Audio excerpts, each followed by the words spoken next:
It's almost it's 9:10 p.m. in Ghana. Depending on which country you're watching us from, the time might be different. The name is The Fred Effect, and every Saturday we come your way with a Study Abroad podcast. Today we had to do it at a different time because our host wanted our guest wanted this time. This time will be favorable. So apologies if you knew that we were going to be live on 5 p.m. GMT. Today we had to change it a little bit because of to accommodate the time of our guest as well. The name is The Fred Effect. This is the biggest study abroad content platform. Take a pen and a paper. Be ready to be enriched with information about studying abroad and how you can do it yourself. My guest is Emmanuel. Emmanuel, a quick introduction for people seeing your handsome face for the first time. Thank you, the Freddy Fed, for this awesome opportunity. For those seeing me for the first time, my name is Emmanuel Saforo. I graduated from UCC in the year 2021. I come from a small town, Eastern Region, Nankese, and I came to the US to pursue a master's in higher education administration. Got a 4.0 GPA, was the student speaker, currently working as a resident director at UMass Amherst in Massachusetts. Right. Awesome. So, what is the secret for being so brilliant, like being a valedictorian in UCC and then coming to the US to also bag 4.0? What has been the secret? I mean, it's I don't think there's a secret. It's just Mm, like, eyes on the prize and mm, working hard, being determined and being ready to, go through the challenges that comes with academics with life because I don't think that it's easy. But then once you yeah. have that strong mindset that I'm going to go through regardless, I think it will work out for people. Awesome. What did you study at University of Cape Coast since you graduated from UCC? So at UCC, I did Bachelor of Education, Geography major, Economics minor. Yeah, since you mentioned geography, our condolences to the family of Professor Kofrobo, who we lost, Yeah. just a couple of days ago. It's different when people, some professors, right? This is somebody who we were very close because, Mhm. he taught me back in UCC, and I'm Yeah. sure he taught you too, Yeah. so condolences to ourselves and the families of Professor Kofrobo. May Yeah. his soul rest in peace. I've never heard anybody speaking ill about this professor.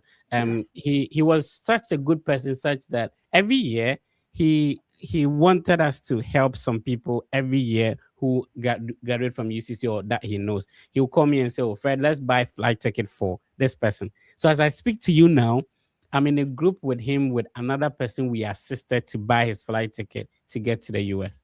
Oh. So we're in the same WhatsApp group, and then unfortunately, we lost Professor to an accident. So once Yeah. again, we are using this medium to console ourselves. It was a very shocking to me. I spoke with him just a couple of days ago, and then I Oh. heard the news, and so so rest in peace to Professor Kofrobo, and our condolences to the family, the kids, and then the wife as well. Right. Yeah. Emmanuel, you have something to add to that? Yeah, he was a great person. You've said it all. I took his class. He was really great. Like he's a lecturer, but he also like a father to those who took the class. So Exactly. Yeah. And condolences to the family. May his perfect soul rest in may his soul rest in perfect peace. yeah, and he had this humor side of him as well. He was, yeah. Yeah. If you sit in his class, he was very funny. Yeah. So yeah, it's quite unfortunate. Ima, moving on. So you did a Bachelor of Education, Geography, and did you say Economics. economics? Okay. Yeah. So for somebody who do not have an idea what this qualification is, like you said education, you said geography, you said economics in there. What kind of mixture is that? so so that usually they call the program Bachelor of Education Social Science.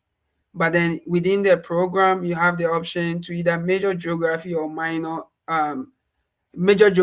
major economics while you are Oh, minoring the other one. okay. So when I came in, when you come to level 100, you'll be doing both geography and economics. But then Mm. once you are progressing, you decide to major one and minor one. So Oh, the program technically, I think you are being trained to become either a high school economics teacher or a high school geography teacher. Oh, okay. Um, yeah. So you have Okay. you take the education courses, but you are being trained in the content area that when you graduate you would like to teach in. Mm. So, when was the first time you heard about studying abroad? I think level 200. Okay. Level 200 was the first time I heard about studying abroad, and it's because I was closer to TAs. I Mhm. asked a lot of questions. So Yeah. I remember going to one of my accounts TA, Joe, and I was talking to him. I was like, you have to study hard. The way you are studying, there's a chance that when you graduate you can study abroad. I was like, study abroad? I don't have the money. He was like, no, no, there are scholarships and stuff like available. So in Mm, my mind, so after I had that conversation with him, I put it in my mind, I have to stay strong and steady hard because there's a chance that I can study abroad. I see. Awesome. So shout outs to Joe for that encouragement. I Yeah. mean, there are some TAs who are amazing. We heard about an issue concerning a TA, University of Education winning, but those are not the kind of TAs we are talking about. And personally, it was a TA who sort of motivated. Shout outs to Isaac Asante. He was amazing. He was an Oh, economics Ike. TA. Yes, yes, Ike yeah. was the same level with Joe, Joseph Nyako. Oh, okay. So they were like, Oh, I know Ike. yeah, shout out to Yeah, Isaac Asante, man. That guy has really made a significant impact in my life, man. So nice. shout out to Isaac Asante. So the TS, instead of chasing the girls, please be motivating them. If you see some potential people, don't fight with them over the ladies.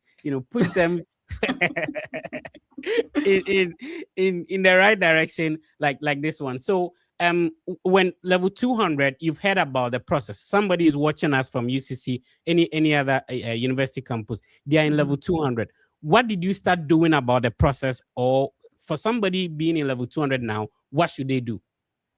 So if you're in level 200 right now and now you've maybe first time hearing about study abroad, one of Mm, the most important aspect of the whole process is working on your GPA. So right. me, I think as a level 200, I still have like a 3.9 GPA.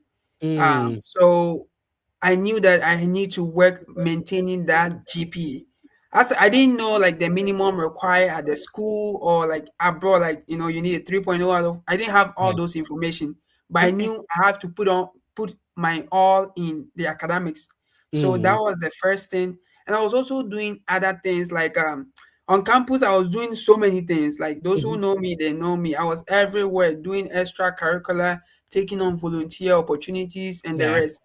I didn't even know those aspects was going to help me in my application. But then Mhm, after like I was working on my resume and all that, I was like, oh, so these are the other aspect apart from the GPA that was helping me to gain admissions and stuff.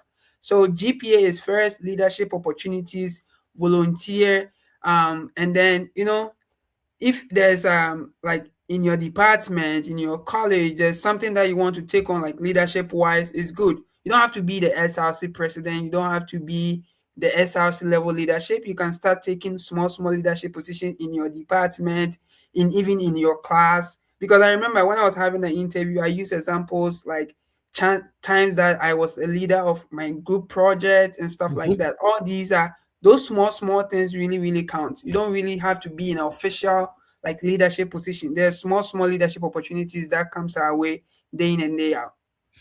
Every sentence from this podcast, you need to pay attention to it. We are going to be dropping gems. This is going to be an amazing conversation. Let us Mhm. hear from you. Where are you watching us from? Register your presence here. So in the comment section, type where you're watching us from and what is the time. And also, we want to see, like, do you want us to have the podcast at this time, or we should maintain the 5 p.m. GMT? So let me know. Let me know if we should maintain a 5 p.m. GMT in the comment section, or we should go at 9 p.m. this time. So let's see how it goes. So let me know what is your take. If you are just tuning in, you're welcome.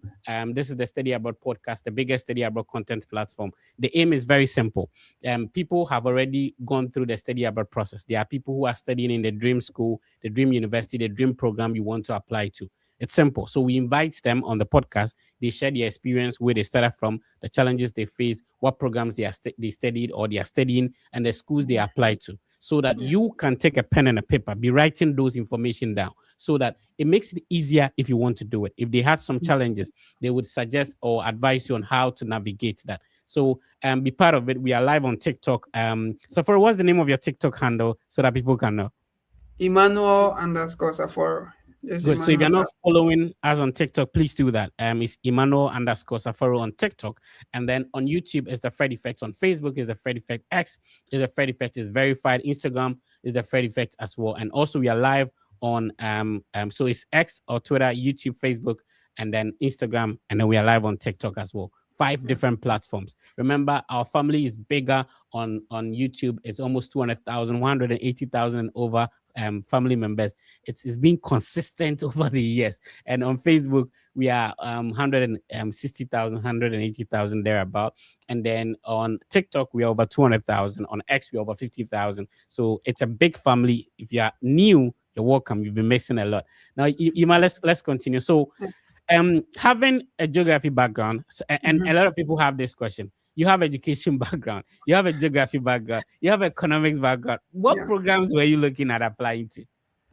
So I think that is a very good question, and that was something that led to my first failure in the whole study abroad journey. Oh, so first class students too, they have failures in the process.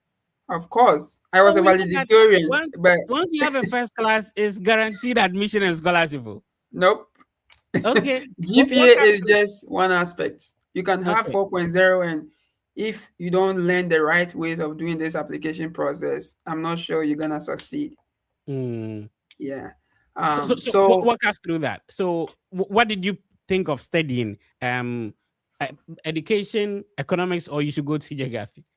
so first, because my major was geography, when Yeah. during my first attempt, in my mind, I thought I can only apply to geography related programs.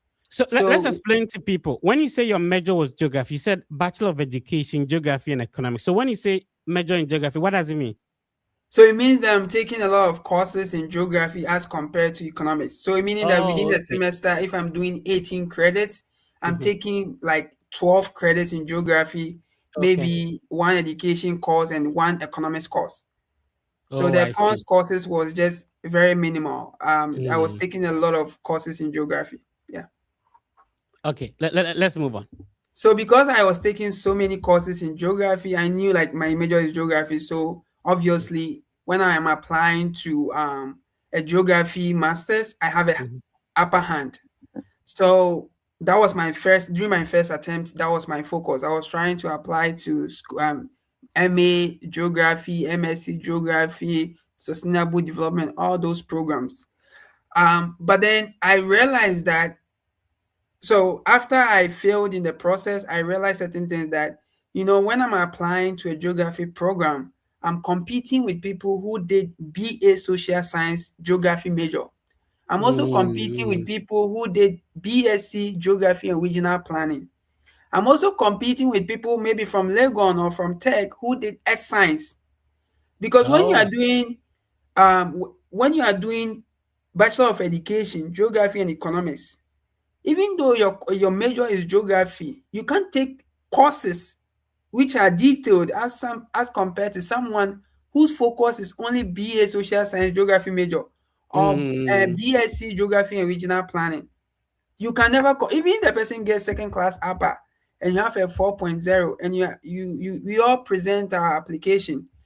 When they look at the transcript, they will see that whoever did the geography BA or BSc geography regional planning has a lot of more content courses, something about GIS, remote sensing. They will have all those things.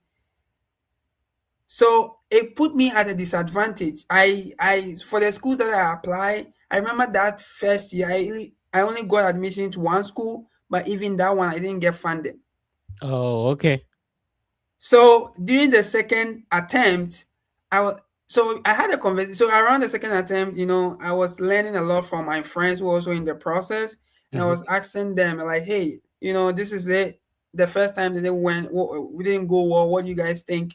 And then we're having conversation. And then I came to realize that there is even a pathway, like something like higher education or student affairs, because Okay. during the time that we were in school, we're doing things student affairs related. But we Mm-hmm. never knew that there's a major or there's a master's degree along that path. So it was around that time that I was like, oh, I mean, I even love doing this thing. If there's Yeah. a program or there's a degree in that line, of course, then let me go that route. So that was Oh, when I discovered the student affairs path. oh, I see. I Yeah. see. I see. All right. So when you say your first fellow, doesn't mean that you applied. You mentioned you applied to some universities. Can you mention some of those universities? What program did you target? And did you get in? Were you rejected? Talk to us about that. So I remember I applied to Ohio University. For Mhm. I applied to both their MA and MSc geography, both geography because in my mind, if they don't take me MA, they're going to take me the MSc. Both denial came back to back. But let's talk about that. Like, so some universities give you, and because I am an alumni of Ohio University, and of course I know the geography department very well. So why does some universities allow you to apply to two schools? Doesn't mean that you pay one application fee and then you don't pay the other. How did it work? No, I think with Ohio, with the first attempt, you pay like maybe 55, but then with the second application, you Mm. pay a lesser amount. So Oh, okay. because you are applying to, yeah, I if I remember correctly, that was what happened. So the first one I pay like a full amount, but I think the second one I pay like a fraction of the money because I've already applied to a first program. Yeah. So Ohio University allow you to apply to multiple programs. And so when you apply to the first, program, you pay the exact amount. But when you Yeah, want to apply to a second program, they reduce it to like $25 or so. So yeah, something like but that. the MA and MSc. So how did you then structure your SOP to say that I want the MSc? And didn't you know that the same faculty members were going to review your application so that they will see your MS, the same person will say they want to do this, and at the same time they want to do that. I wasn't really thinking about it from that angle. I was thinking about it in the sense that, oh, if they Yeah. look at my transcript and they think I have more the human geography aspect, Mm. maybe they will pick me from MA. But if they Oh, okay. look at my transcript and they see more the physical geography aspect, they will pick me from MSc. But why would Ohio University do that? A whole valedictorian with first class, and then they throw you away like that. Why would they do that? No, I don't blame them. I think they did me a huge favor. Right. Because around that time I think I was doing things blindly. I didn't know a lot of things. Mm. Even the resume and the SOP, all those things. Because I had, and one thing I always tell people now is that because I had a 4.0 GPA and never Valedictorian not me too much. So I wasn't Mm. putting that extra work into the SOP and the resume. I thought the transcript would do all the magic. Oh, okay. So it was after the first attempt, let me say, no, something is wrong somewhere. Mm. Because me now, I realized that the effort I put into the other application materials, other than it wasn't that enough. I thought Mm. yeah, I yeah. see. If you're just tuning in, we are talking to Emmanuel. The conversation will be interesting. So please click on the like button. If you're watching us on TikTok, tap on the screen so that share so that other people can benefit from the ideas and information we are sharing here. If you're watching us on Facebook, please follow. Remember, if you comment, you like, you share, you automatically join the draw, and then we'll pick you to offer free assistance to you if you want to study abroad. So moving on. So it means that which year did you graduate from UCC? December 2021. Okay. And then when did you Oh, start the October. first process? Um, yeah, around that time. So I Okay. graduated. We graduated October, I think October, but we did the ceremony in December. Mm-hmm. Um, but I was doing it around the time I was doing the national service. We Okay. graduated in October-ish, and then we started the national service. So around that time, I was doing the process. So that Mm, was my first attempt. So I was I doing it see. around the 2021-ish, Okay. So by 2022, some of the admission decisions are coming in, and February. for somebody with a first class, you were confident that 2022 you are leaving. Oh yes, 100%. But So then I so started receiving. But you know the funny thing, I applied to Western Illinois. I Right. think they had a geosciences program, They and do. I think that was the first decision I received. I Mm, received an offer. So I was very optimistic that, oh, because I received my first decision and it was positive, the right. rest is gonna come through for me. Mm. Yes. So after that, I started getting the love letters. I said,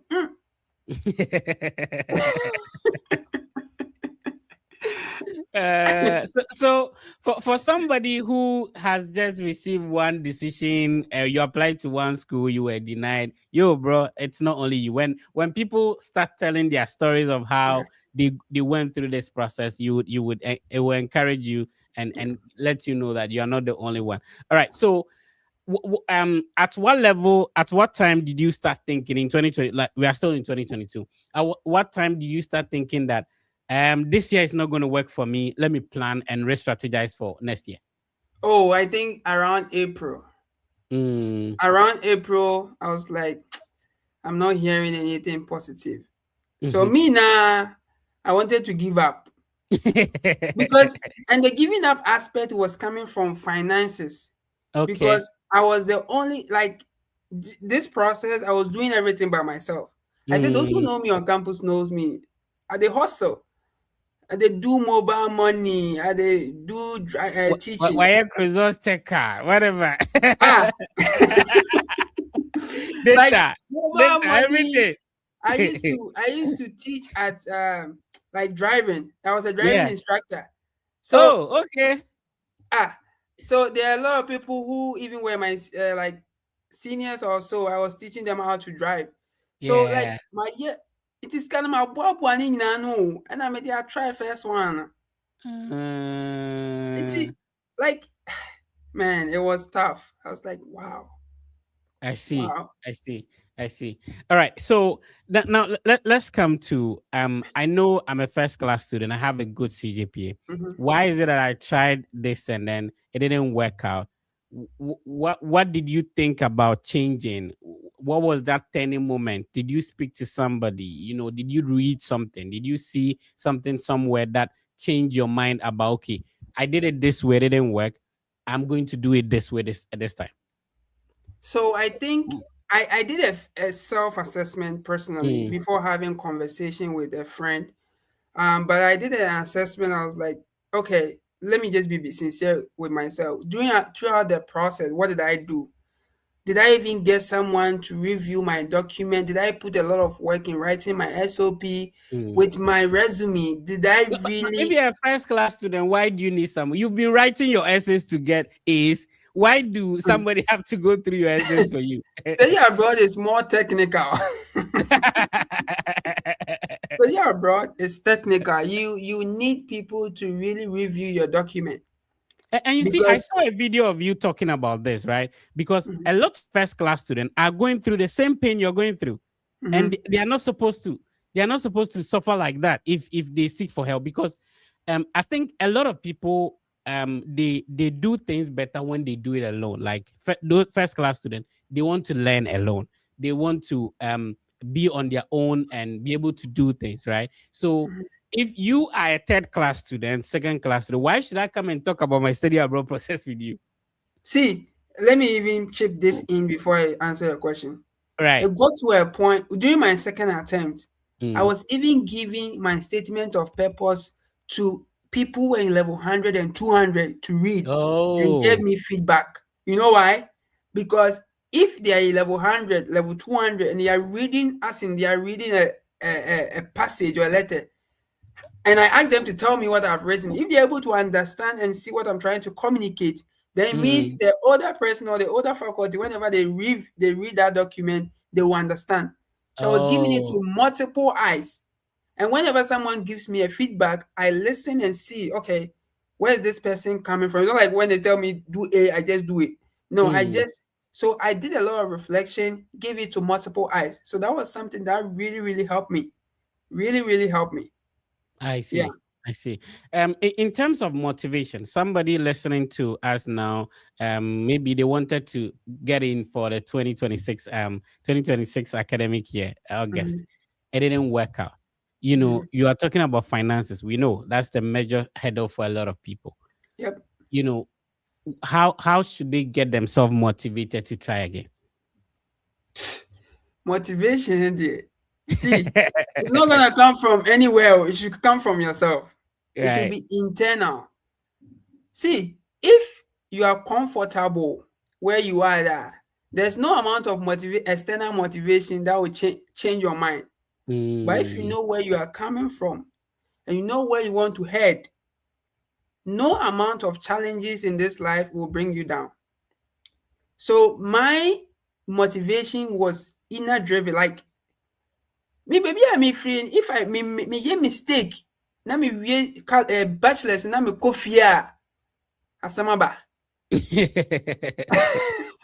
So so far as I know the information say, if I'm able to apply and because of my grade, there's chance that I'll be able to study abroad now. That alone was my motivation. That if mm. I put in that extra work, there's a chance that somebody like me can have access to international education. That alone was my motivation. Okay, I want us to move forward, fast forward. Yeah, Yeah, you've done the process. You got admission, full scholarship, graduated. You are now working and all yeah, that. Now let's take ourselves back. Has it been worth it? 100%, 1,000,000%. Come on, people who as at the time I was in Ghana, if I want to talk to them, I have to beg. That alone, the social capital has Right? changed. The lens, Yeah. perspectives, my personal life, like perspectives, how I look at things. Right now, sometimes when I sit here and look back, I was like you get some new insights. Hmm. And even having access to international education, your classmates, you are meeting people from all over the world. That Yeah. alone is a contact. I I see here. I know people from so many countries that if I want to travel there, I can. If they will be my first resource people before. Mm. So there's so many advantage. You have access to international faculty. Whoever has taught me in class now can be my reference. And just imagine I'm applying to maybe a job in Ghana. Like I'm going to be like a I don't know, any job, and I put Mhm. someone from the university in the US as my reference, it carries weight. So Yes. now I have so many experiences, so many relationships with people. I have Mm. new insights. I have a lot of social capital. Senior, it's worth it. I see. All It's right. worth it. If you're just tuning in, you're not late, you're welcome. Remember, the podcast will still be live across all the Fred Effect social media platforms. And I want to know from you, should we change the time to 9 p.m. or maintain the 5 p.m. time? So let us know in the comment section. Remember, we've been hosting the podcast almost close to 5 years now. We've been doing this podcast every Saturday. And we do it at 9 p.m. GMT. But today, because of our guests, we had to push it to we have been doing it 5 p.m. GMT, and because Mhm. of our guests, we had to push it at 9 p.m. GMT. So let us know: do you want this time, or we should maintain the 5 p.m.? Let me know in the comment section. If you have questions for Emmanuel, please drop it. Emmanuel has a TikTok handle where he shares his experience, explain the process he has been through, and he's in an executive position today, so he has a lot of ideas and information to share with you. Professional wise as well. So follow Emmanuel on TikTok as well. Do you have other social media platforms? Yeah, I use Facebook and Okay. Instagram. So Instagram is Emmanuel underscore Saforo. TikTok is Emmanuel Saforo. Facebook Emmanuel Saforo. LinkedIn Emmanuel Oku Saforo. Awesome. Awesome. Yeah. So please follow Emmanuel on all these social media platforms, and he shares a lot of ideas that would help your process. Now, moving on, in terms of the what we do on the podcast is that there are some universities people will not know about them until some of us mention them. So, Mhm. in your first application, what were some of the universities you applied to? So we share, and our brothers and sisters back in Bolivia and Boy can be writing them down. So if you remember some, so you mentioned Ohio University already. Yeah. I mean, I have a soft spot for this school, obviously, for obvious reasons, and it brings memories whenever I see either the website or anything about this university. So I'm going to share the website. So if you're watching us, there is a difference between Ohio State University and Ohio University. Almost every state in the US has a flagship institution or a university named after the state. So you can talk about maybe Oklahoma State University or University of Oklahoma. So in Ohio, there are two major universities that are named after the state.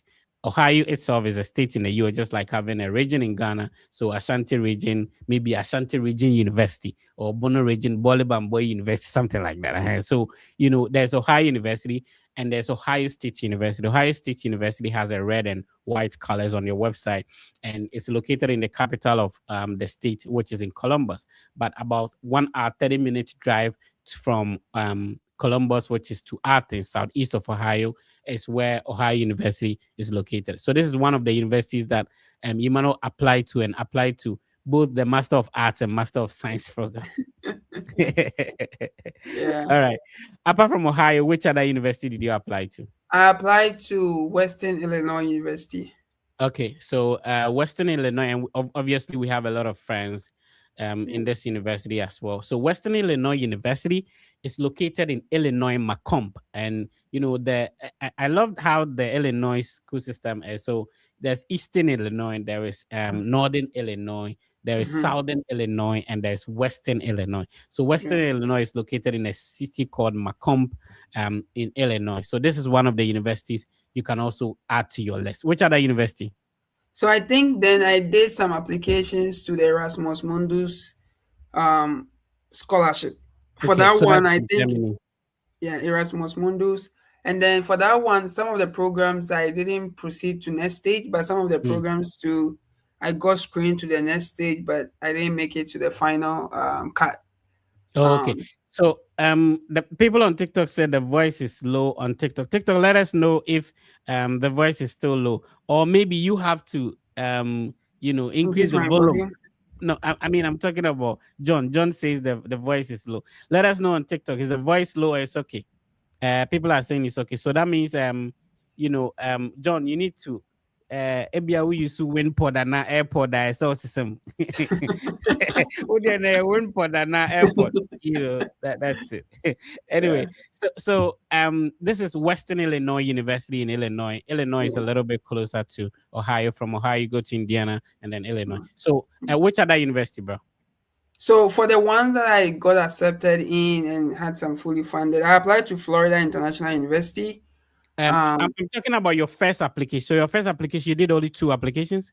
Yeah, the schools I remember right now is two, and then the some applications I did for the Erasmus Mundus. Okay. Were you picked on the Germany one to the Erasmus Mundus? No, I proceeded on one of the programs. I proceeded to the next phase after the first screening, but then I didn't proceed again. So Oh, that I was see. it. I Yeah. see. Okay. So now the other universities that you remember applying to, just randomly so we can share with people.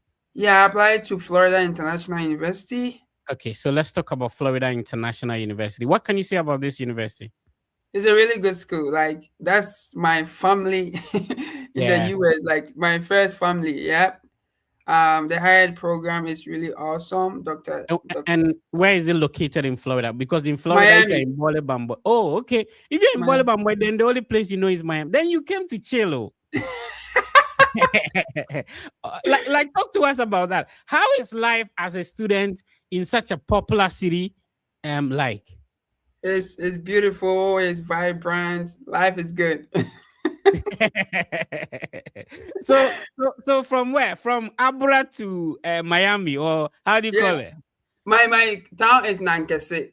It's in the Okay. eastern region, between Koforidua and Suhum. So from Mm, there, that's where I'm from. Like, yeah, yeah. that's where So my family is. To from Miami. from Yep. Nankesi to Miami.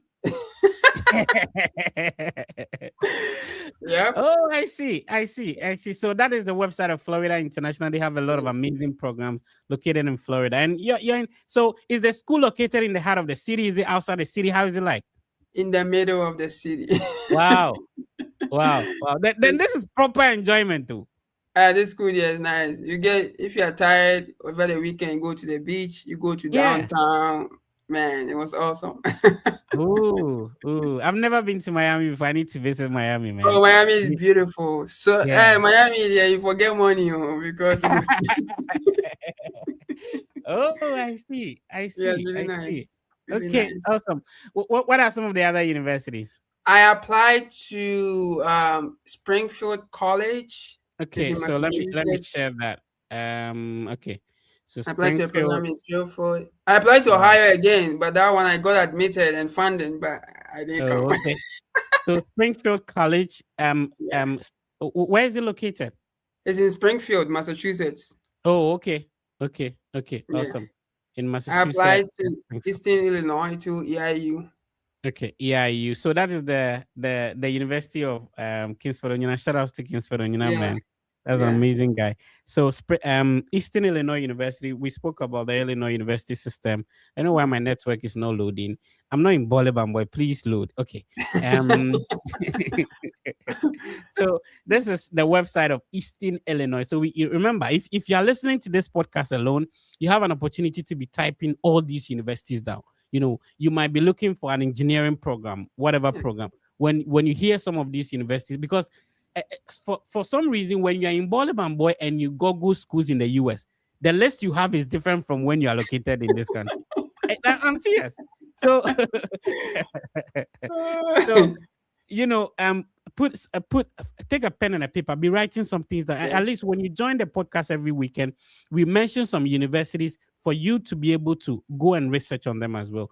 All right. Yeah. Which other university do you remember, bro? Anisius University in New York. Canisius is in Buffalo. Yeah.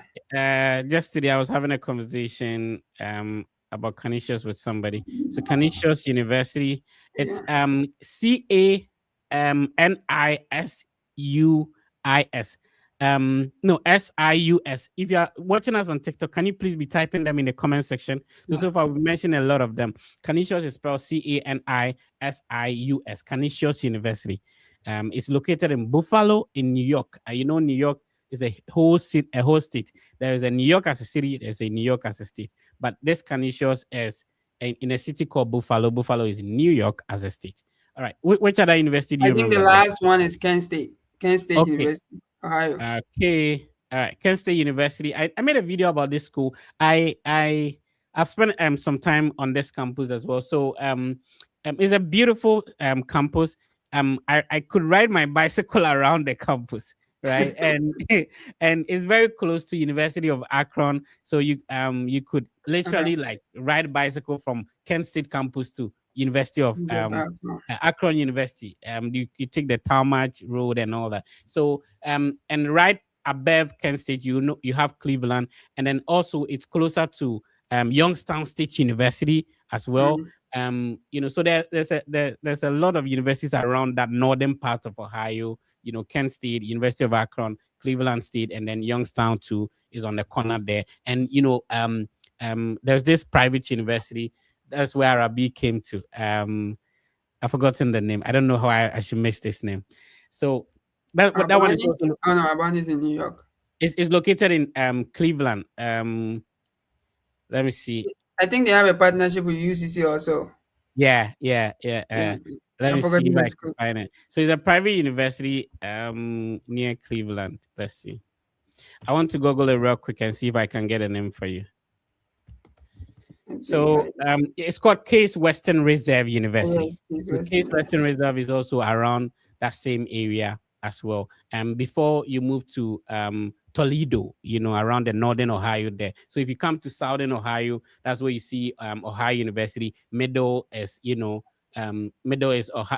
Ohio State University. And if you that same southern part, that's where University of Cincinnati. If you go to from Cincinnati to closer to Cincinnati, that's where Miami University, 45 Mm. minutes drive from Cincinnati.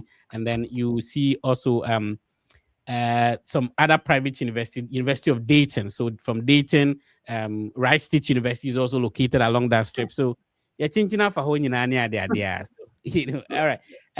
Do you have something that you still have to add? No, I think that's it. Okay, awesome.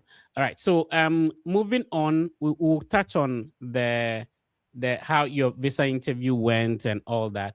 But talk to us about, how you are able to finance all these applications. Did you get some waivers? Did you have to pay everything out of pocket? Did you end up getting admission into all these universities? Did you get a denial? Talk to us about that. So I think with my second attempt, I had a admission with funding to almost all the schools. I remember I had funding from Kent State, Florida Mm. International, Ohio. Um, what else? Yeah, I think I had funding from like four schools Hmm. also. Um, and of course, I had denials in my first attempt. Right. But in the second attempt, it was a lot of funding for me. So it was also a Okay. headache for me to make a decision too. So how many funding did you have from different schools? I think the minimum I can remember right now is like three, three. Oh, Oh, and Canisius. So like yeah. four even. So I had like about three or four fully funded like fund. So right now, I never them maybe as Canada also. And baby, me kwa me beton. Actually, because Miami, the obviously that was a good choice you made, man. Anyway, Yeah. so if you have questions, please type them in the comment section. I'll be reading them so that Safari will be responding to them. You sometimes come on TikTok live to answer people's questions. Talk to us about what time do you come on live sessions? How do people join as well? So I usually like around last year I was usually coming in the evening. So that would be Ghana time around 10 p.m. ish Hmm. going. But for some time now I have like a small pause. But then once a while I come on to post videos and I also direct people to like, my brother's Festus page, and also when Yeah, Festus come on live, let people know that hey, it's also a very good resource that you can ask. So because we are all in this ministry yeah, together. So if yeah. Festus is doing it, yeah, and you need something, I always direct them to Festus. Mhm. And if I don't also know something, I can ask Festus, I can ask you and stuff like that. Yeah. So shout outs to Festus, man.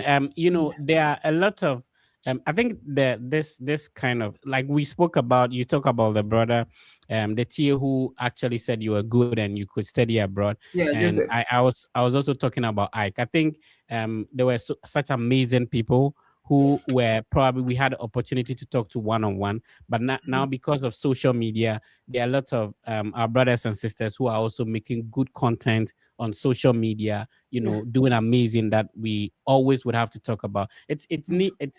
It's never been a competition, right? So No, no, sometimes no. some individuals think that when they are doing something, it's a competition. No, there's nothing like that. We all have good hearts to help people. And shout Yeah. out to the people who think it's a competition, man. Um, so Yeah. if you're not following Festus Anu on TikTok, please do that. All of us, when we have the time, we meet up and then we responding to people's questions in Yeah. an amazing way. Shout outs to Ma. I don't know her full name. Shout outs to No, man. Yeah. That the lady.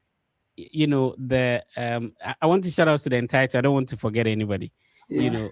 know, so Festus himself, Dr. Kofi, Dr. um, um, Isa. Dr. Issa, there is, I'm sure these people will kill me if I forget everybody's name. Um, Delali. Delali, yo, shout out to Delali, man. So There are many lots of people.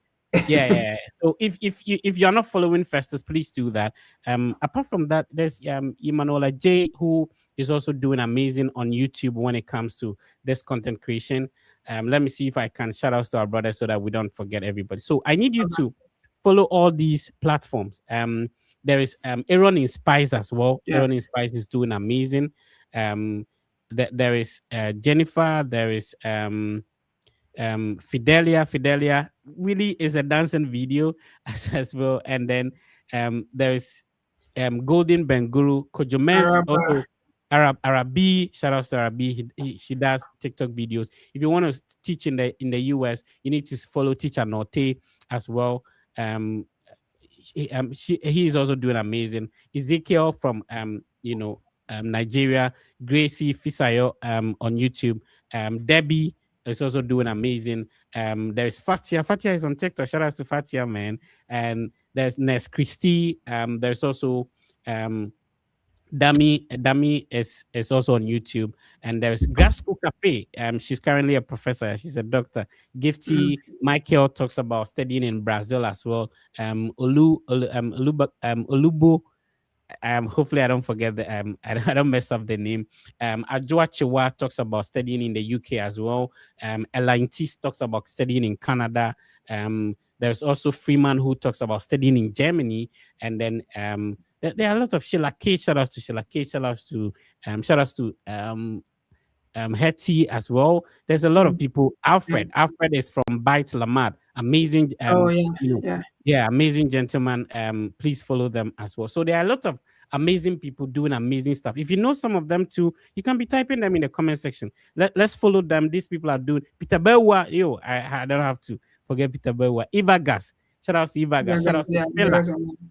Yeah, Fela Yeah, as well. FLGH, yeah, Yeah, Fela G. Shout outs to Fela, man. So it's an amazing crop of individuals who we have gone through this process and are sharing ideas and information. It's never a competition. We can all grow together. The sky is huge. All of us can fly without crashing yeah. against one another as well. All right. So moving on, when you finally got this offer, and somebody was asking in the comment section that when you choose a school and you get in, can you switch the school to another school? So for example, for the three offers you had, now you decided to go for the interview with Florida International, and then when you came in, was it possible that you could have switched to another school? I think there's that possibility. Personally, I didn't do that, but I think that if probably you come into a school, Mm, especially if someone comes to a school and realize that they don't have the support system that they think they will have, and it's not helping them, and they end up applying to another school, which is is gonna help their well-being and stuff like that. I think there's that possibility with like the transfer of service and all those other process. I think the international yeah. office is always there to help people navigate challenges such as these. Okay. For people who have multiple offers like what you have, how Yeah. did you end up choosing one school over the other? What was your criteria? What should they do? So first of all, I looked at the curriculum, the program now itself, what Mm, this program like the because you see the course modules and the courses you take. So I yeah. looked at that first, and also I look at the location where I was going, like the Mm, different statistics. I was looking at a lot of things. Then I mm. also look at the money and the cost of living. So if Okay. the school is giving me this amount and the cost of living is this, is it going to balance out? I also looked at the perks of the scholarship. Mm, Maybe this is giving you like maybe all of them are giving you housing, but this is gonna give you professional development fund. This is not going to mm. give you that. So I looked at all that, and then later on, it came to the responsiveness of the department or the faculty, Okay. Okay. because I know that I'm coming to, a brand new country. I don't know anyone here. So what I use as my perceived support was how they respond to me quick. And I Oh. always say this, I always say that the faculty and one administrator, like they were really quick on my emails. Like I think Mm. maximum 48 hours. Even if I want something and they don't have it for me, she will respond the email and tell me that okay, I don't have this, respond, I'm working on it, and I'll get back to you. And Oh, so okay. that sent that signal to me that when I'm coming to Florida, there's that support system. Now I'm not even in the country yet, but these people are readily providing me resources, readily responding to me. So that gave Mm. me that signal that okay, this is a place that I think I'll thrive, because I think there's support. There will be support for me.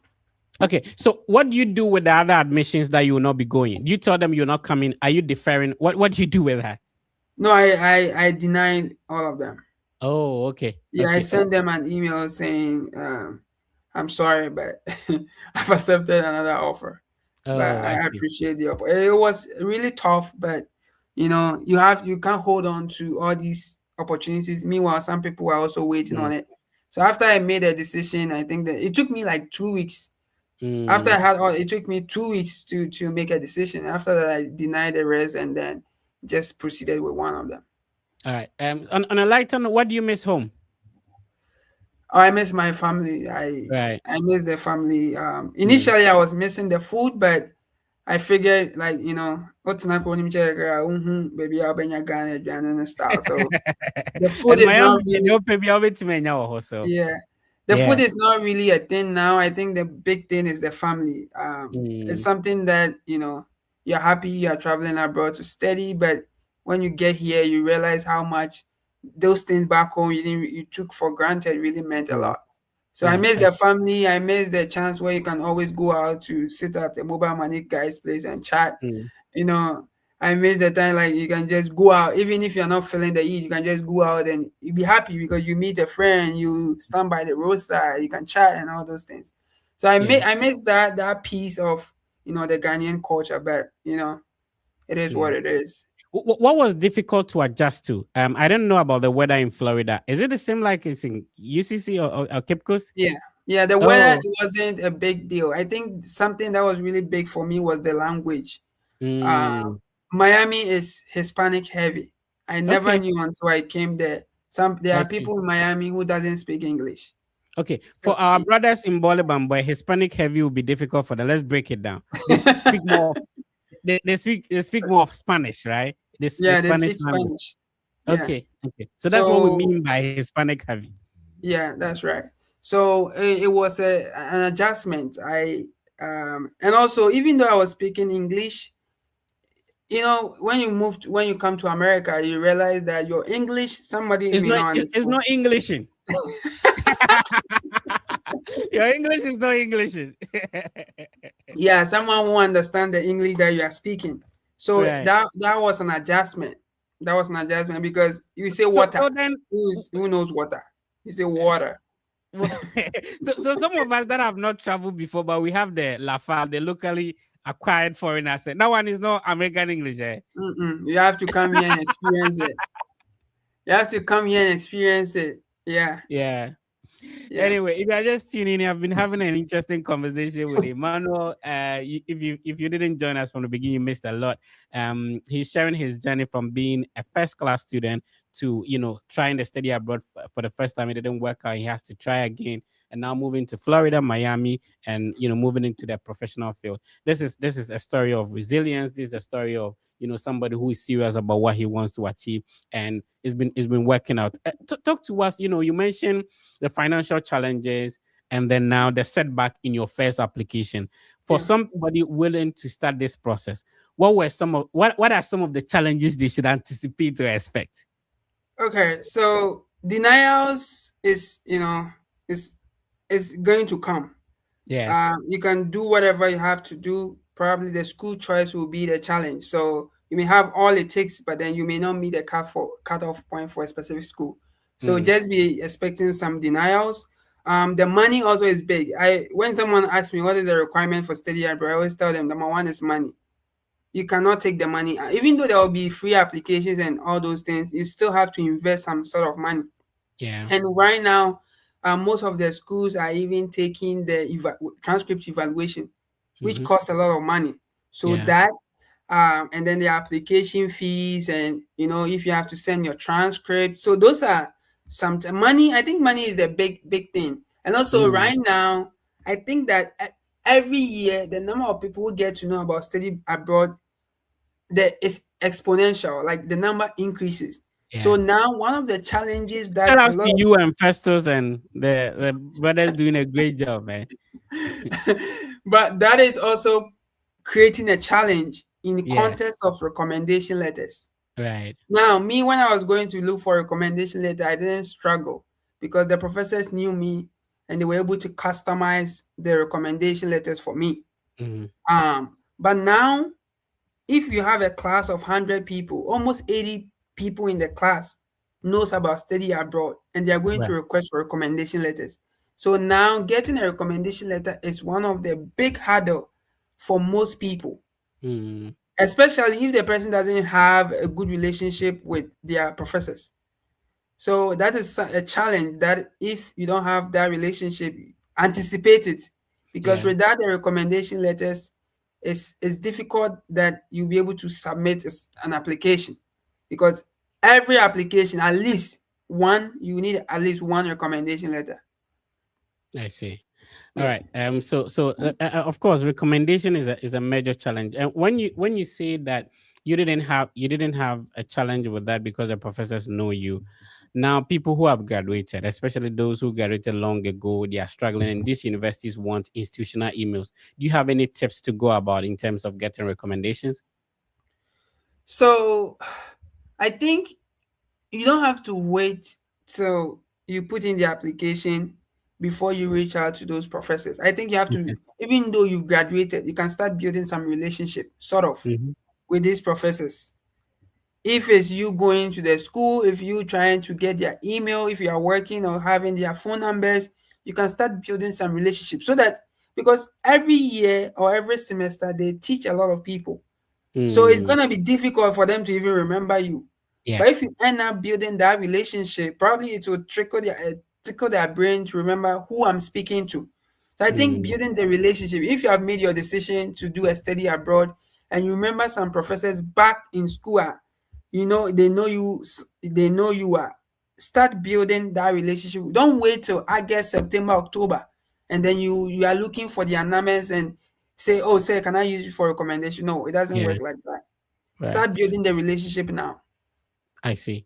All right. If you're just tuning in, we are still live on the Study About podcast. So we'll be reading some comment, and then we'll see how best we can respond to them. But after the reading comment, we'll come back to the visa interview because a lot of Okay. people are now preparing to for visa interview now. You gave us your ideas and tips that you use that Yeah.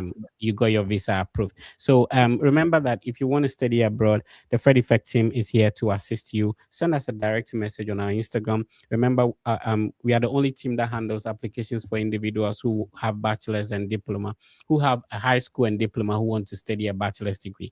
Send us your transcript or your WASI results on any of our social media platforms. The unfortunate thing is that because of the good work we do, some individuals download our videos, they put phone numbers and email addresses on, and they end up, scamming people and all that. So please be careful whom you're dealing with. If you are preparing for your visa interview, we have a mock interview platform that you can join to prepare yourself. I know Festus has one. I know Eva Gas, like a lot of our brothers and sisters, have good platforms that if you are struggling securing a visa interview date at the moment, what you need to do is that schedule the available appointment date, even if it's in October, November. Then you can either request for an expedited appointment after paying the service fee, or you monitor to reschedule. So when you send us a message on any of our social media platforms, we'll add you to our WhatsApp group, or you can join any other WhatsApp platforms that will help you. So get into a community of people working on the same thing. Talking about service fee, if you need help paying, remember, if you want to pay the service fee, you cannot do that in Ghana. So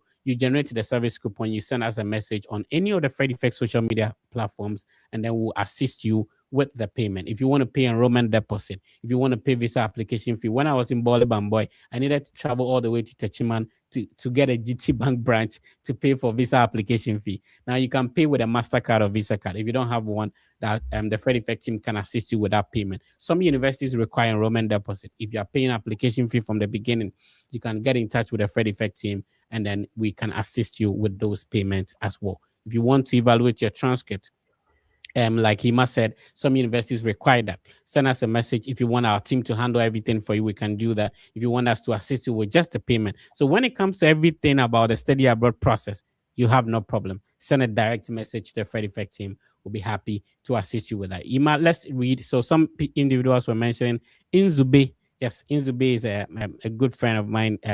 He's a Nigerian as well. Let's be reading some comments. Please, as a freshman without transcript, is it possible to apply to schools mentioned? You need your transcript. So, Hano, please get your transcript. It's one of the most important document. Okay, so Abigail is asking that. Please, my question is: Did you do any transcript evaluation and IELTS before applying to those schools? Okay, Mm. so Ima didn't have to evaluate his transcript because the university was not requiring. But remember, Oh, so what happened was that at that mhm, time the university was doing in-house transcript evaluation, okay, okay, so okay. they did it for me. All right. So internal evaluation means that you don't have to go and pay Spantran or WES to get it evaluated. When you apply to the school does it themselves. So and remember that policies for universities change over time. So That's another thing. Let's see if you can. Let's see. So, with the university you mentioned earlier, is it possible to get full scholarships as undergraduate transfer student? So when it comes to undergraduate applications, Kwesi, watching us on Facebook, that's a good question. When it comes to undergraduate applications, understand is very different from applying to graduate school or master's degree programs. So for undergraduate, you need to first of all identify the universities that say that they meet 100% of demonstrated need. That's the first one. The second one is that you apply to these schools using the common app or maybe their university's website. When you finish, you need to complete the form that we call the CSS profile or International Student Financial Aid application. Without these steps, the only step will be that you apply to a school that gives you a specific CGPA requirement and gives you a presidential scholarship. So there is university like University of Alabama at Tuscaloosa. They have a presidential scholarship, but you need to have a certain number of CGPA or SAT scores to be considered. So the undergraduate application, please, it works very differently from the graduate applications. I know I'm reading the comment too. I know it's on my neck. He said, please read the comment. I'm reading the comment. I just read yours. So he said, I couldn't join on time.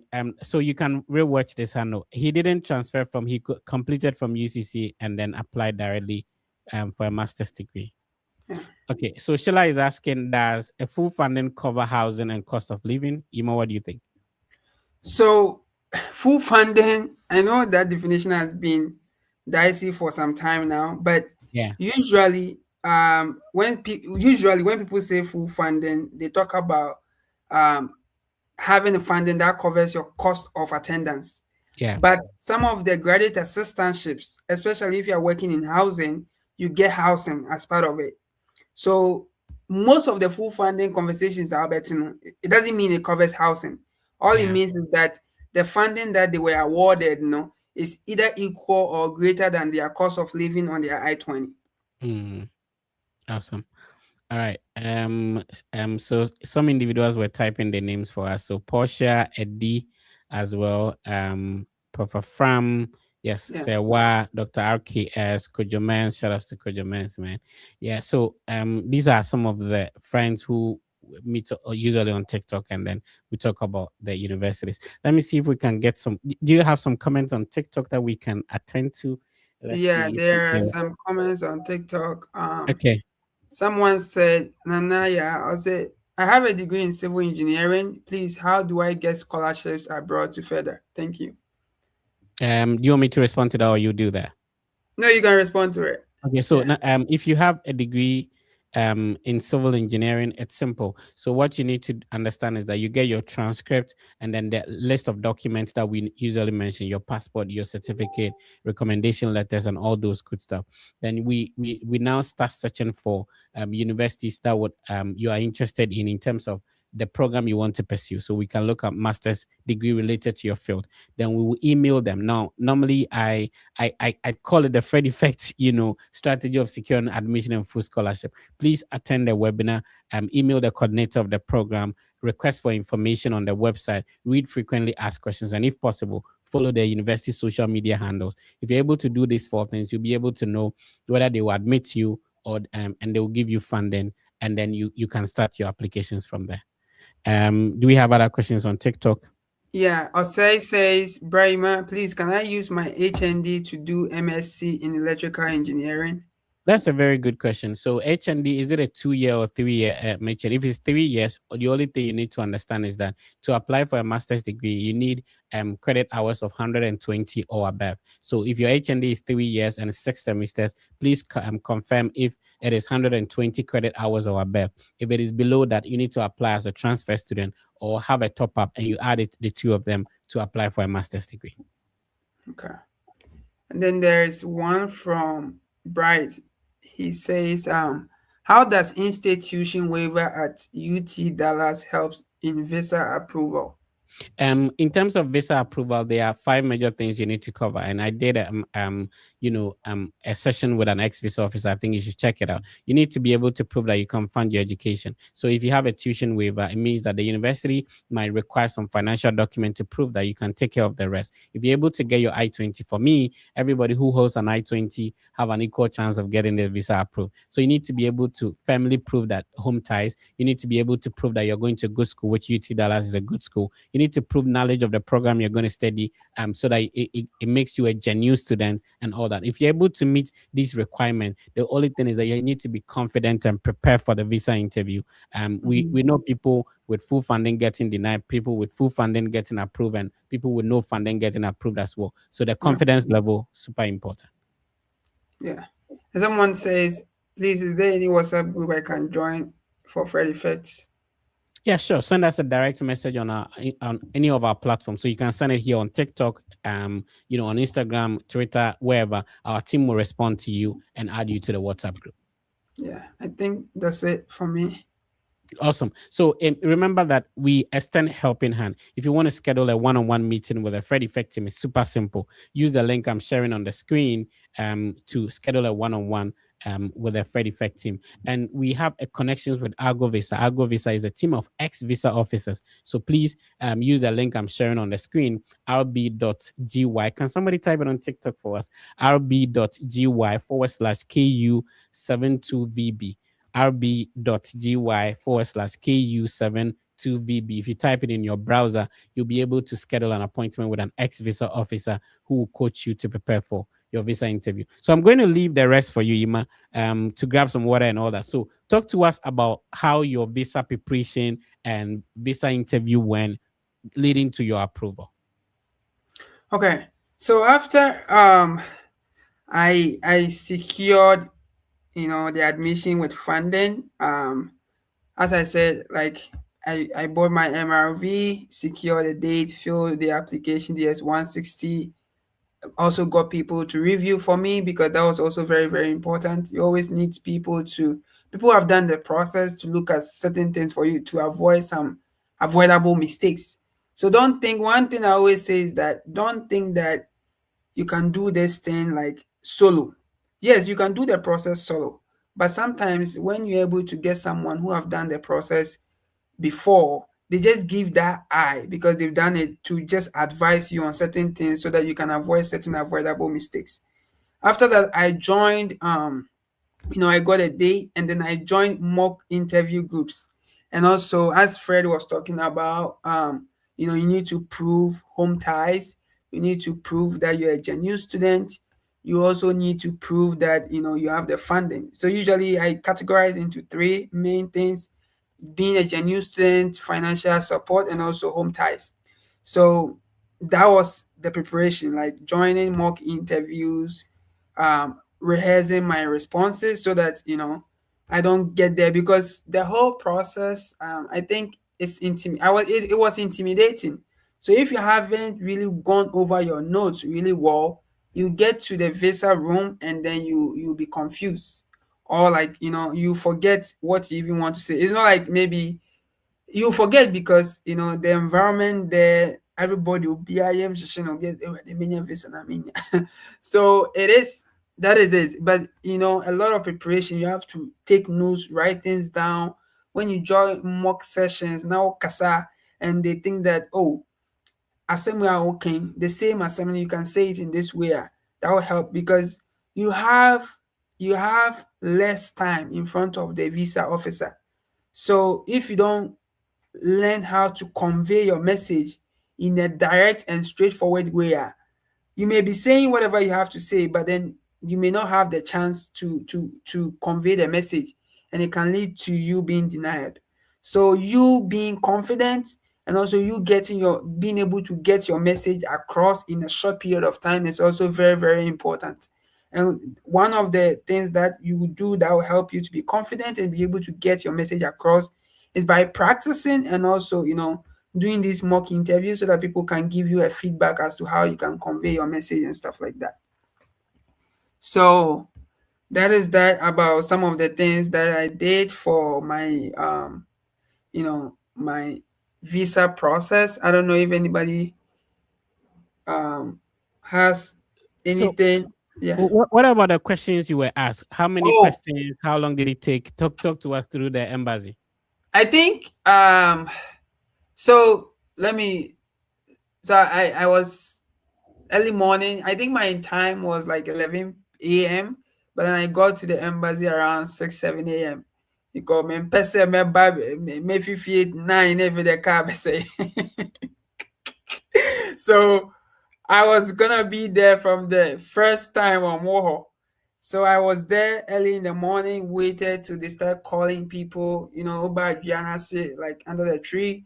Then they will start calling people by, the time, your appointment time. So you go with your every document that can support your application. So because remember your DS-160, you put your parents' details on it. So I went with my birth certificate. I went with the funding letters.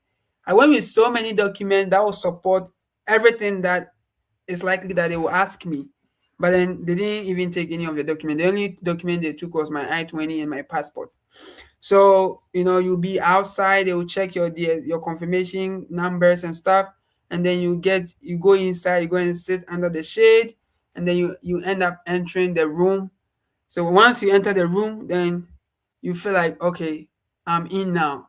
And then you guys will be in a line, and then once you get to the front, you go to whichever officer is open.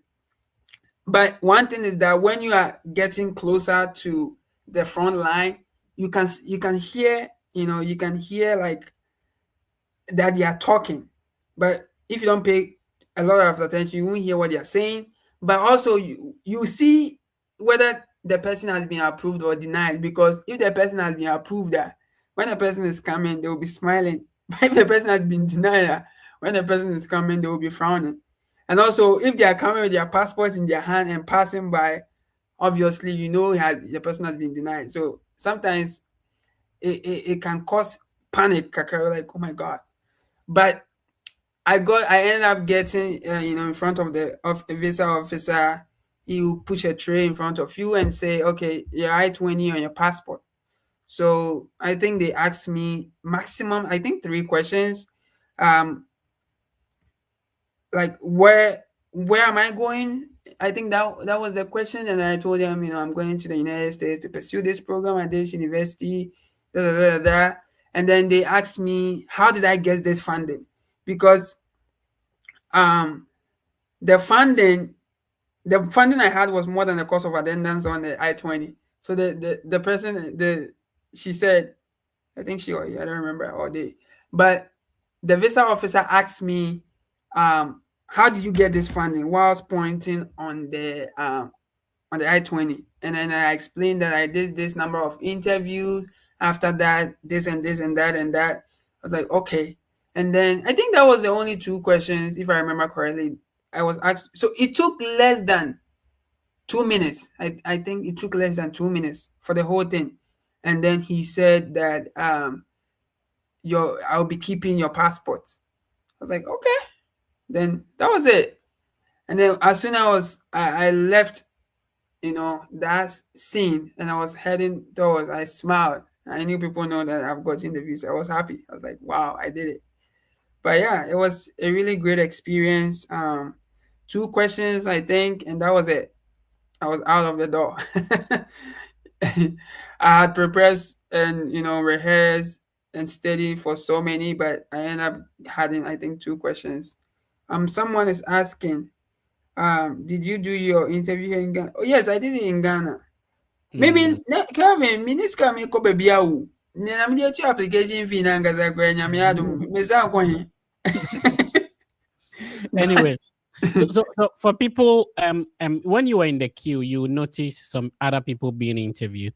yeah. And so you mentioned that when some people get interviewed, it was like, oh my God, kind of vibe. In your view and based on your experience helping people over the years, why do you think people get denied? I think uh funding is one aspect where people get denied because the visa officers, they know the state. And we know this place. If you don't have the funding, it's difficult. So when they look at the program that you are coming to, study, and they look at your profile, if they don't see the correlation, they think that you are not coming to school. So then they will end up denying you, as compared to someone like me who has the fully funded, I had the education background, I want to pursue this. So there was everything. It was the onus was on me to talk it out and let them know like what my plans are. So I think funding is one, and also two is also like the confidence piece, because if you're not confident in what you are saying, it may come off as a lie. Because remember, you are they don't know you, don't know them. So it's on you to let them know that, because you are getting a non-immigrant visa and you are coming to the US. So you have a lot of burden to let them understand that I'm coming to school. After that, I'm coming back home. You shouldn't demonstrate any intent to stay here, because the visa you are getting is a non-immigrant visa. So I I see. think that the confidence and people not able to really demonstrate the ability to return home is bad. Because as I said, as you were earlier saying, being a genuine student is one of the criteria, finances, and also your ability to return back home. Like you Mm. should, because it's a non-immigrant visa. Yeah. I see. We've done more than an hour. We have to wrap it up. So, your final words to anybody who was able to tune in today. What do you have to tell anybody? And normally I ask everybody this question: if you were supposed to start this whole process again, what would you do differently? I would say that one of the things I would have done differently was, not putting too much like too much confidence in my, first class from the Hmm. beginning.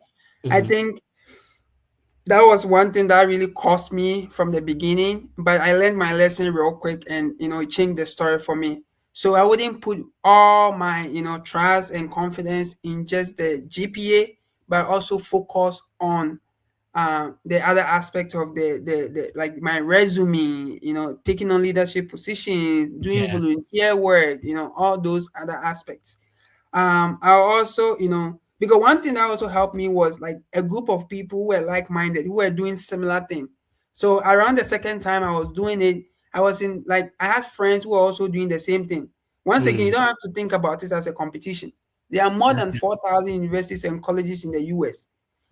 I've heard people where ebia if he's doing a study abroad, who be sending across him in study abroad be Okay. there's a lot of information out there that you can't do this thing alone. You need to Yeah. be in a group, and sometimes it can be demoralizing. So you Mm. need that like moral group, because Yeah. let's say you get denied and you are alone, but you give up. But then when you are in a group of people who are doing the same thing, you guys got each other and you are supporting each other. So that same mindset group is really helpful. And also money, save more money, because I Mm. think if I saved more money, I could have applied to a lot more schools. But I was lucky the second round. Like I wasn't lucky, like I had the opportunity in the second round, and by God's grace too, I was able to get into multiple schools, because if you don't have the money, you are limited to the schools. And one thing I learned from the onstart is that you can have everything it takes to get admission, but Yeah. sometimes some schools, your school choice can also limit you. Right. So, and also, don't you see, there's so many schools in the US. Some of them you have we both of us have not even heard their names before, but Yeah. they have That's true. funding. They have all it takes for you to be fully funded. So, Mm. when you're on the WhatsApp pages and you hear some schools, also take your time to dive deeper to search for your own gold, Yeah. because there are schools that are very like gold will hopper, but because people limit themselves to schools that people mention on platforms, they don't dive deeper and they leave some of these gold on mind. Yeah. Mm, good. So who do you want to say thank you to? Anybody who assisted you on your way, family, friends that you want to say thank you to. I mean, for me, I'm always grateful to Isaac Asante. Shout outs to Augustine as well. And also there's a family in Ohio University, right? It's a Yeah. welcoming family, and those people were very supportive. AC, shout outs to AC. She's currently in Texas. Who do you want to Yeah. say thank you to? I I have a long list, but I'll Yeah, try. right. And then yeah, I would say thank you to my family, for supporting me, even though they didn't know what I was doing. They believed in what I was doing. My family, my mom, my dad, my sisters, Grace, Esther, the family, like the core family and the extended family. And also I had a second family at Manfi, Ekropon, Mm, Auntie Mercy, that came, the Opare family. I'm grateful for everything they did for me. Um, Shout outs to Dr. Kwame Kodja and team. yeah. That man was really helpful. Like he's like my big brother now. Mm, I came across him when I was doing my national service on at UCC. Also, I have I have so many people. Joseph Nyakon, so that's to him, right? putting their idea in me about study abroad is possible for me. Um, Doctor Doctor Nenchi Kwatin, Mm, um, so many people. The professors, Dr. Collins, even Dr. Kufu Bo, yeah. people wrote a lot of recommendations. Dr. Tanley, so many people. If I say I remember Adebechi Wahase, but Oh, so I see. many people have been very instrumental in my journey. So many, so many. I can't mention all of their names. I see. Miss Tasty, she worked at the library. Very funny the younger because Tasty Nani a friend, but a friend Miss Tasty. Yeah, because of what you studied and what you do, let's talk about some of these things. So what resources did you get to know of that sort of shocked you? So, um, personally, I know that there are some food pantries on campus that people go and take food for free, right? Yeah, I went to one university, I think Purdue University. They have a charging station that yeah. if you need your phone charged, you can go and lock it in somewhere and that like Mhm, and put in your own password. Whenever mhm, you want to come and pick the phone, you yeah, can go and pick it up. There yeah, is a career center in one of the schools that I went to that you can just go and take a professional photo shoot for your yeah. LinkedIn or whatever. What are some of the resources that you were like, yo, I didn't know some of these things exist? I think so many. Yeah, I so many from I think even the academic advising. In yeah. Ghana, Mhm, there's academic advising, but here is really robust. You can come to the university like you're undecided. You don't know what mm, major you want to do. mm, But then there's somebody, an academic advisor, who is gonna help you through every semester mhm. until you discover what you want to do. So the academic advising is crazy. I And see. also the student organizations. I think here they put a lot of money to the Into it. student orgs. Yeah, So many student orgs, and you have to yeah. spend the money to do events and programming. And I think it is good because they understand the concept about it's not all about the studies, it's all about the Mhm. other things, the involvement, the community building, and those other things. So Yeah, the student orgs component, like the SGA, they millions of dollars that they yeah, entrust into these students' hands. yeah. That's Mind good. Boston. Um, and here they have the disability, where the disability is not like you don't have to have a physical disability, but Mhm. then when you get something from your doctor or the accommodations, the Yeah, accessibility process, mhm. crazy. Yeah, Housing, yeah. even because I'm in housing and I look at the programming that we have to do, Mhm. the RA structure, like the whole. I'm in student affairs, so we handle the other aspects, the student life. Yeah, Housing is not just a place that you come and sleep. yeah. You have to do a roommate agreement. So even when you are going, you are learning about tenancy agreements. You have Exactly. to Yeah, meet with RA to have a yeah. chat to see how you are doing. Do you need any support? All those things. And then, like, I have to do programming to assess their well-being. There's Mhm. somebody on duty who is making sure that the safety, like systems, is good. Safety and well-being is two big things that Chroma, as in the school, they really prioritize safety and well-being. So I think I mean, I wouldn't say it shocks me. I think it's an eye opening. That's in the near future. Okay. So my network is messing up on StreamYard, but I think Oh, okay. Is it good now?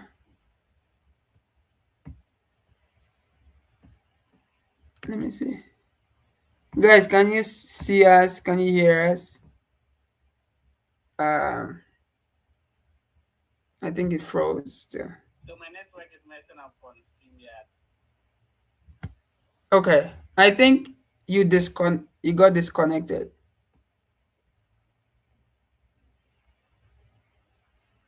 Um, yeah, I think TikTok is good, but with StreamYard, you've been disconnected.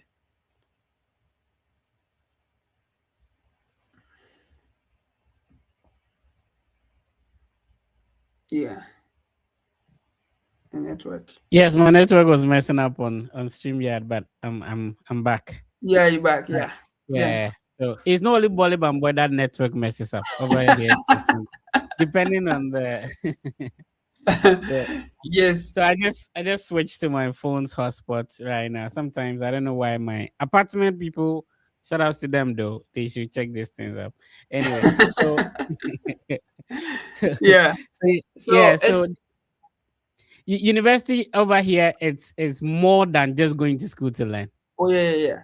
Yeah. Yeah. Yeah. Yeah. And something I was gonna even say, I think the concept of student employment is really helpful here Yeah. because you start gaining that skill before you even go on the job market. Because the average Ghanaian, he start thinking about looking for job after we first degree. Mm-hmm. But here, as soon as they come, even some people from high school, they start working. So as soon as they come on campus, they are looking for campus jobs, which is something that is Yeah. really good.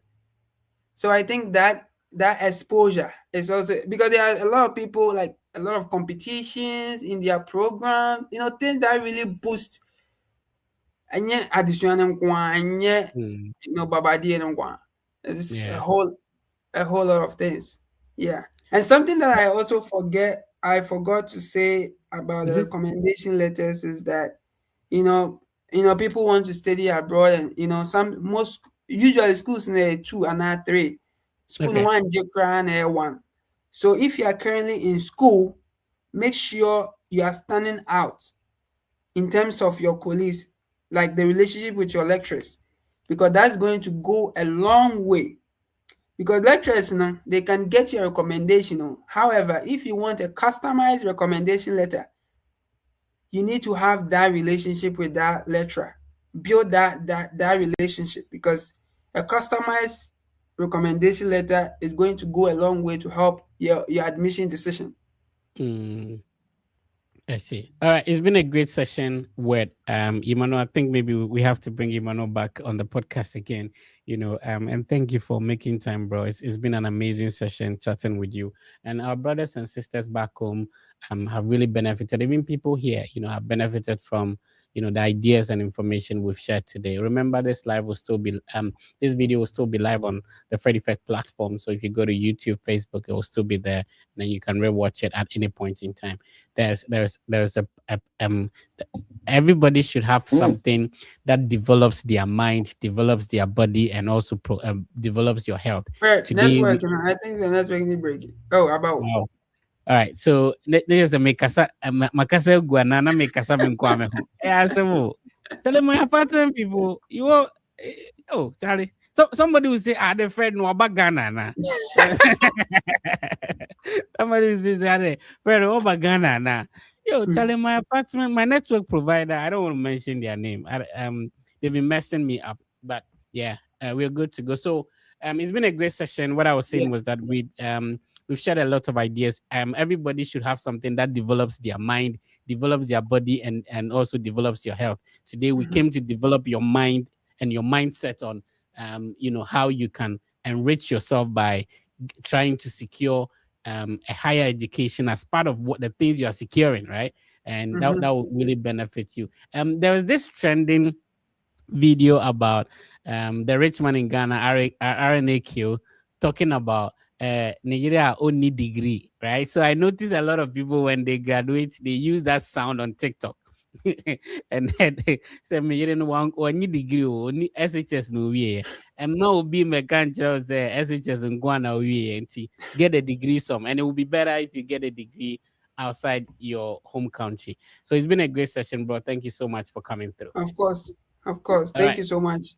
Yeah, Great. So please, we'll come your way next week with another exciting episode of the Study Abroad podcast. Remember, at the final Saturday of every month, we come your way with a Q&A session where it's really responding to your questions about it.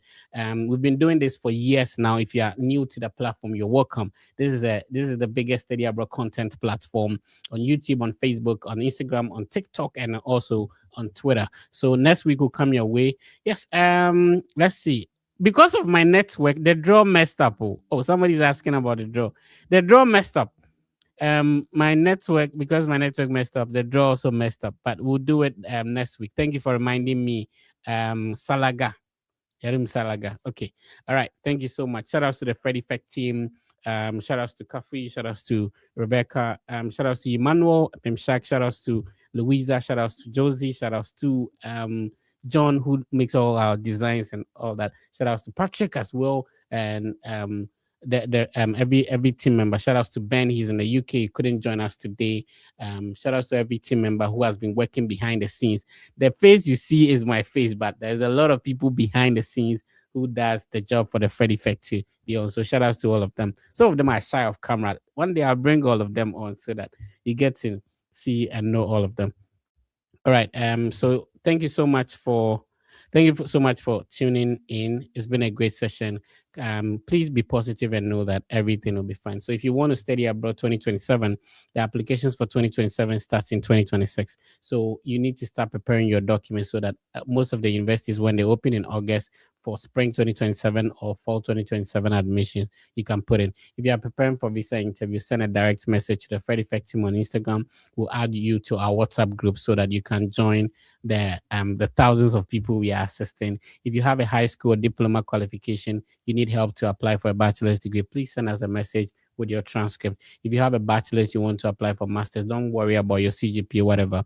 Send us a message on our Instagram or any of our social media platforms. If you need help evaluating your transcript, the team can assist you. If you want to pay enrollment deposit, visa application fee, service fee, send us a message as well on any of our social media platforms. We reply very quick. So all our platforms, like there's a team responding to every message you send. So we'll get back to you as quick as possible. And I get to know all of them and then respond to them as well.